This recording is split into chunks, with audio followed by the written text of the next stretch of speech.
Wendy Jones, the founder and CEO of Next Steps for Seniors, and I've been in the industry, healthcare related industry, for 20 plus years. And over the course of time, I've done a lot of servicing to all of the different communities and saw the need that the families have, because it's really hard to understand how to navigate the system of what the steps are, who to talk to, what's covered, what's not covered. There's just a lot of information when you're working with a loved one who is in a crisis situation and you're needing to respond quickly on top of not being educated on it. So I started Next Steps for Seniors for that reason, because it just devastated me that people were so overwhelmed and didn't have resources, didn't have the knowledge, and I had it all. It was all right here. So Next Steps for Seniors was formed in 2012. We just celebrated our 10-year anniversary, and we started with just one person, and we grew astronomically to where we are today, covering Southeast Michigan, can go even beyond those walls and cover the whole state if need be, and a team of 14. And so blessed beyond measure to be able to help service, educate, and love on our families and our seniors. And Erica is my operations manager. She is amazing. She's been on the team over a year now and really has good insight. And so I want to kind of have you share with everybody kind of what we do and how we do it. So the what we do is my favorite question that anybody asks us, because what we're able to do is really help focus and person-centered care for each and every individual that we're able to help. Every person that calls in has their own separate story. We're able to help our seniors find resources such as home care for in-home care for the occasional light cleaning, a little bit of cook preparation, even just a couple of showers every week, just to make the lives easier. But we're also able to help navigate into the senior living world.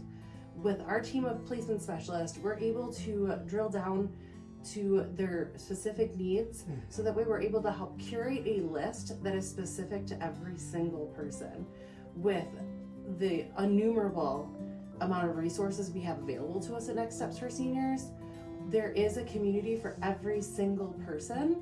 And we're just so blessed that we're able to say, hey, this is the area we're looking at. We take a look at financial resources.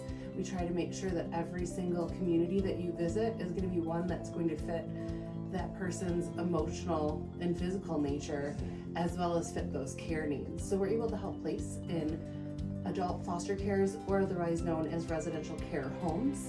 They're a small 6 to 12 person community that's able to really curate some one-on-one care to help that individual. Assisted living, which is typically 21 persons or more in a community, typically is staffed with a nurse Monday through Friday who's on call, 24-hour caregivers, and an executive director that are all helping to advocate for your loved one. Memory care communities, which are my personal favorite, and they're really built for that person who's struggling with memory impairment, not just persons who are advancing. They're specifically structured with person-centered care, so that way that person, even early on in their memory impairment and their cognitive deficit, are able to enjoy and stay as independent as possible, and they celebrate all of their little moments together. And then we have the best of all the worlds is really independent living, where we're 55 and older, we're able to move into an apartment style setting, and we have freedom of our lawn. We have freedom of making sure that we don't have to replace our furnaces anymore, or air conditioning. But they have pool, pulling weeds. We have a pool, they have a ton of activities, the ability to drive, and you still have the ability to transition from Michigan to Florida for a couple of years to do the snowbird thing for a little bit, to give you just that little bit more freedom. So ultimately what we do is help curate a list of available options and resources. And not only will we help find you with a community, if you need any other resources, like partners who need power of attorney paperwork drawn up, that you have a will and a trust that hasn't been updated in 10 or 15 years, we can help curate a list in the area that you live with local partners, so that way you can have all of those things in, ahead of time, so that way you're not struggling at a time when we're having a medical or financial crisis. And I think it's really important to understand, instead of trying to do all of this by yourself, when you walk into a home and you recognize, when you're looking for a home and you walk into a home and you're like, this is it. This is where I'm supposed to, this is where my new home is supposed to be. When that moment happens, there's nothing like it, because you just feel like, I've arrived. This is where I'm supposed to be. That's what we want for your loved ones. It doesn't matter that they're 86. We want them to walk in and feel like, yes, this is where I'm going to live out my years. So it's important, because our team literally wraps our arms around you and helps you with that process. You don't have to get in a car and drive around to all these places by yourself. You don't have to go on Google and try to figure out which has a nurse, which doesn't have a nurse, how much is that, how many meals is that, what does it look like, how big is that room, how small is that room. We have it all. We have all that information in an enormous database that we have pictures and, constantly updating this information. We have been to every single community we have ever moved anyone into. It is extremely important to know that we know all of these places. And I don't know about you, but I want to call someone who knows what they're talking about when I'm looking for a place. Absolutely. When you're purchasing a house, generally you're going through a realtor. Think of Next Steps for Seniors as your personal concierge into the senior living world. It is a lot to navigate on your own, especially because a nursing home was taboo up until not long ago. We talked about nursing homes. We're like, oh, I'm never going to move there. The nursing home really is not necessarily a thing of the past, but it's specific for a group of individuals who need it.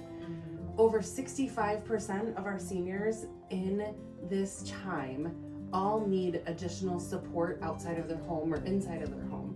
And those 65% of individuals are able to help pay for their senior living experience, so that way, our children who are working 2 jobs and they have children of their own, unlike the 70s, when we had one singular income and a smaller mortgage, but our families are getting bigger, we're working more, so we're able to help curate that specific list to make sure that we're able to live with dignity and have the respect, but still have our children become our advocates. So you can let your children be your children. You can let your parents be their parents. It's so important to recognize, that personal service when we're coming in and helping our parents as they age is not necessarily quality time. And it's so different when we start talking about that language of how you help your parent coming in and doing their dishes and their laundry is just a small amount of what they actually need and want you to. They're constantly calling saying, hey, I need help with this, and hey, I need help with that. They're looking for FaceTime, but they don't know how to ask you to say, can you just sit and play euchre with me for a little bit? We are in Michigan. Right.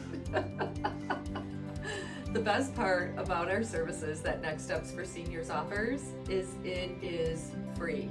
There is no charge to anybody, to actually, no family member, no senior, you do not pay a dime to pick up the phone and call. And our phones are answered 24/7 by a live person. It's not push a button here, push a button there, and get another recording. You will get a live person every time you call the phone. And we're real people, helping real people.